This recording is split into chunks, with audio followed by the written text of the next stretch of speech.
Of having all this time off, kind of in a strange time in the middle of December where you should be playing a lot of games. What's kind of the benefit over the last 2 weeks? Yeah, I mean, obviously you get healthy, you get a rest in, but you also get to practice. So you get to work on the things that you want to get better at in the short term, and then balance the things that you want to get better at in the long term. And so, it's also dangerous. Sometimes too much time off can hurt you a little bit. So we want to make sure we take advantage of it. Also, make sure we're ready to play.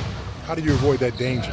I mean, you just try to work on the details. You try to work on the things that matter. You try to, make sure you have an understanding of that. And so also gives you an extra day to start prepping for your opponent, which is always a good thing. Is there an update on Kristaps? He's getting better. He's going to go through, he's in the weight room right now, go through some shooting, and then we'll just kind of see how he is day to day.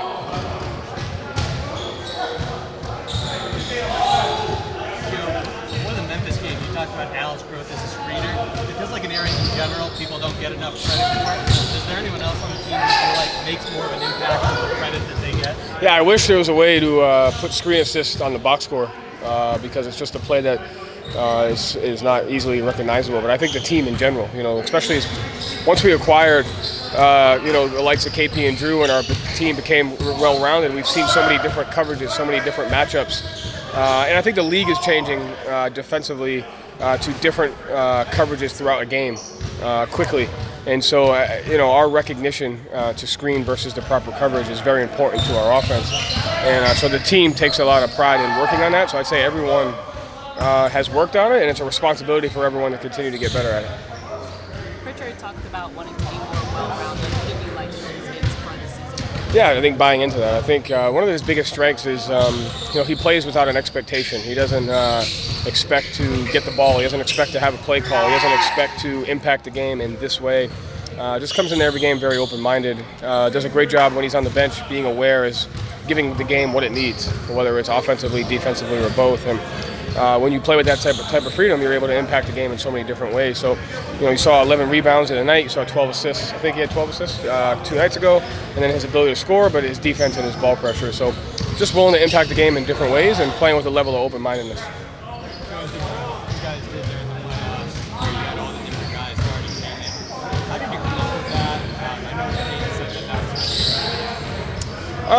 Just working with our staff on, you try to come up with, at the end of the day, throughout a season, you're emphasizing the same things over and over again. So how could you just find creative ways to emphasize those things, but also find small ways to simulate game-like situations? So just working with the player development staff, working with the guys. We have a lot of smart guys there.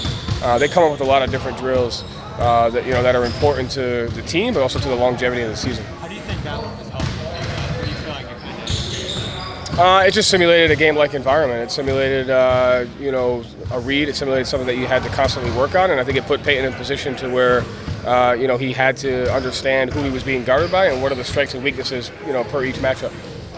Joe, when the league is chasing you and everybody's taking threes, more threes, do you have to do a counter move? Do you have to come up with a plan to counter their counter? I mean, obviously, like a UFC match, do you have to figure out something different? I think the thing that you have to do is that every team is different. And so you don't look at it from the league. You look at it like, okay, every game you have to have the balance of knowing we're a great team, but you have to know every single team is better than you at something. And you have to have an understanding of what that team's strength is compared to yours, and how do you combat that and take away. Some teams it is. When we play Chicago, their three-point rate is up, their transition rate is up. So there's a couple things that they're better at us than we are. And so, but that changes for every opponent. And so I think the key is being open-minded to have an understanding of what those keys are to that particular game. What does that team do well? How could you exploit that? Also, how could you focus on the things that you do well and try to do them longer than the other team? And I think that's part of the long-term success is, can you do what you do better and longer than the opponent? Is the end game to be really good at everything? Yeah. Or is that possible?